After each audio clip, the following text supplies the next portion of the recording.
यह अच्छी कहानी है। यह एक राजा और उसकी बेटी की कहानी है। इस महल में राजा और उसका परिवार रहता था। राजा को एक बेटी थी। वो बहुत खूबसूरत थी और उसकी शादी की उम्र हो चुकी थी। लेकिन राजा को अपनी बेटी की शादी एक बुद्धिमान लड़के से करवाने की इच्छा थी। तो राजा बोला, ऐसा लड़का किधर मिलेगा और मुझे कैसे पता चलेगा कि वो लड़का बुद्धिमान है या नहीं।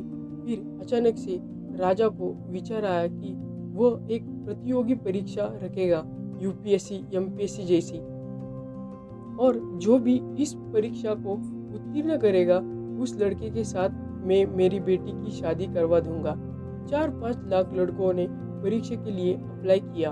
फिर प्रीलिम्स हुआ, मेंस हुआ और लास्ट में इंटरव्यू हुआ।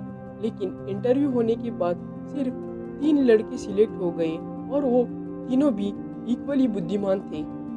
राजा बोला, अभी इन तीनों में से किसके साथ मेरी बेटी की शादी होगी। राजा परेशान हुआ। राजा मन में बोला, कुछ तो करना होगा। दूसरे दिन फिर से राजा को विचार आया, अभी इन तीनों की और एक परीक्षा लेनी चाहिए।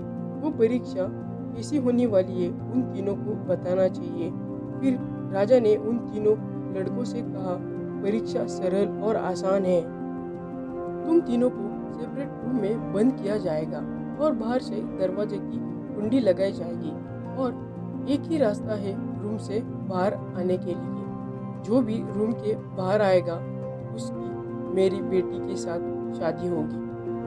वो तीनों लड़के राजा की बात से सहमत हो गए। फिर अगले दिन परीक्षा शुरू हो गई। पहला लड़का सोचता रहा कि कैसे बाहर आ सकता हूँ। उसी तरह दूसरा लड़का भी सोचते रहा। लेकिन तीसरा लड़का मन में बोला, राजा ने तो कहा था कि परीक्षा सरल और आसान है, जरूर कुछ ना कुछ रास्ता होगा। फिर तीसरे लड़के को विचार आया कि एक बार दरवाजा खोल के तो देखूं।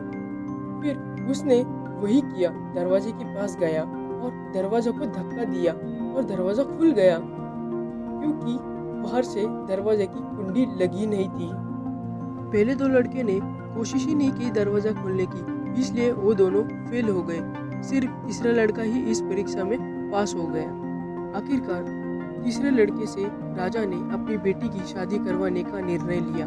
फिर उन दोनों की शादी हो गई। जीवन में कभी भी पछतावा होना नहीं चाहिए, बल्कि हमेशा कोशिश करनी चाहिए।